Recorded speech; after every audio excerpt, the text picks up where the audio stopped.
Hazelnut Berry Praline Cream Puffs. Light, airy, and filled with a slightly nutty berry pastry cream that's straight up delicious.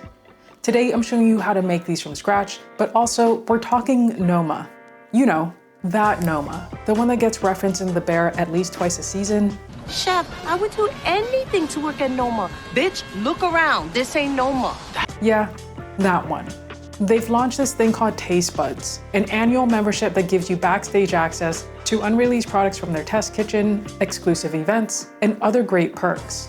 I signed up this year, and I've just gotta say, this Hazelnut Berry Praline from the first box, easily my favorite thing so far.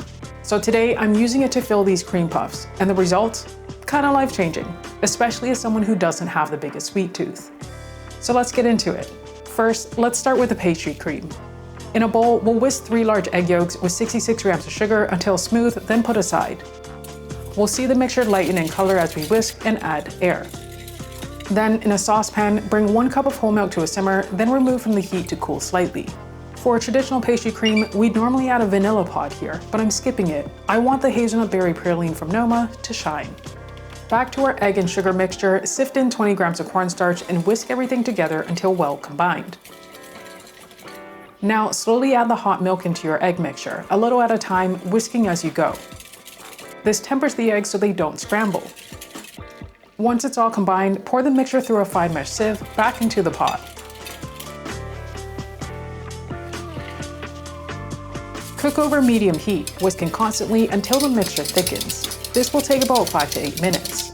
Once it thickens into a silky smooth consistency, remove it from the heat and whisk in 14 grams of unsalted butter. This next step is optional but recommended. Strain your pastry cream through a fine mesh sieve again for an ultra smooth finish. We'll then cover it with plastic wrap, pressing it directly against the surface of the cream to prevent a skin from forming. Pop it in the fridge for at least 2 hours to chill and firm up. Next, we'll make the choux pastry dough. Start by preheating your oven to 400 Fahrenheit or 200 Celsius with the fan on and ensuring your rack is in the middle shelf of your oven. It's super important that our oven is preheated here, else our puffs won't puff. In a saucepan, combine a 1/4 cup of water, a 1/4 cup of whole milk, 57 grams of unsalted butter, and a pinch of salt. Bring it to a simmer over medium heat. Once the butter has melted, remove the pan from the heat and stir in 60 grams of all-purpose flour with a wooden spoon.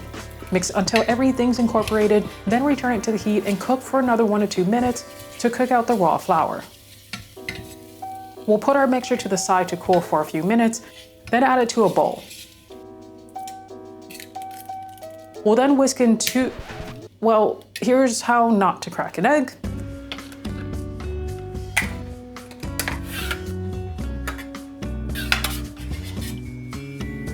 We'll then whisk in 2 large eggs a bit at a time. It may be helpful to switch between a whisk and a wooden spoon to ensure the eggs are well incorporated. You want the dough to be thick but smooth, not runny, but it should hold its shape. Now we're transferring the dough to a piping bag fitted with a 1/2-inch tip. Pro tip, fold the opening of your piping bag over a tall cup or container to easily fill it, scraping the dough along the sides of the container. Then simply unfold the opening back over, leaving us with a clean opening. We then want to push our pastry dough down the bag either with brute force and gravity or a bench scraper or something similar. If there's too much air trapped at the bottom of the bag, preventing the dough from pushing down, you can make a small slit in the tip to release the air. We're then going to make a slit partway down the opening of the bag, stopping a couple inches from the top of our dough. Grab our 2 slits and swing our piping bag over itself a few times and tie a knot or 2 to create a seal. Now there's no worries about our dough coming out the top of our bag. Now I'm using a silpat mat on top of my baking tray and lightly brushing it with water to help the puffs rise by creating a little bit of extra steam when they bake. Parchment paper will also work well here. Pipe 2-inch mounds, spaced 2 to 3 inches apart. Then, with our fingers dabbed in water, we're just pressing down the tips of our mounds so they don't burn. Now pop these into our preheated oven to bake for 20 minutes on the middle rack.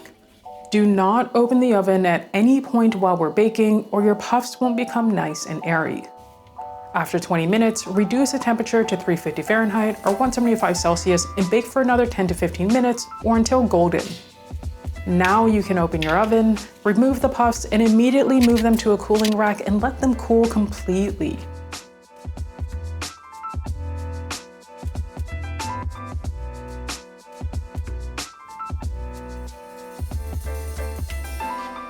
Now that the puffs have cooled, it's time to fill them. Take the chilled pastry cream, which is now firmed up, and whisk it to loosen again.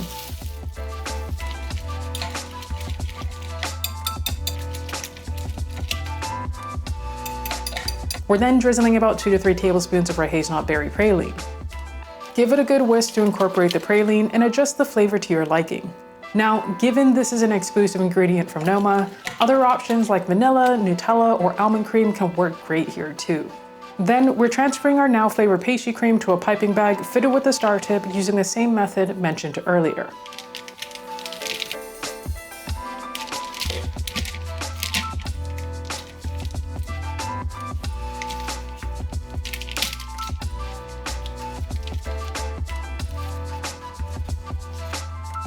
Cut each puff in half and admire how light and airy they are. Pipe the pastry cream into the bottom half and be generous, this is a treat. Place the top half on, and last but not least, finish them off with a dusting of powdered sugar for that picture perfect touch. And now we're ready to enjoy. These Hazelnut Berry Praline cream puffs are super airy with a little bit of crisp, creamy, and perfectly balanced with the rich flavor of that Noma Hazelnut Berry Praline. If you've got a sweet tooth, or don't like me, these are definitely still worth the effort. If you're curious about the Noma Taste Buds membership, hit the link in the description. And if you try this at home, let me know. I'd love to see what you create.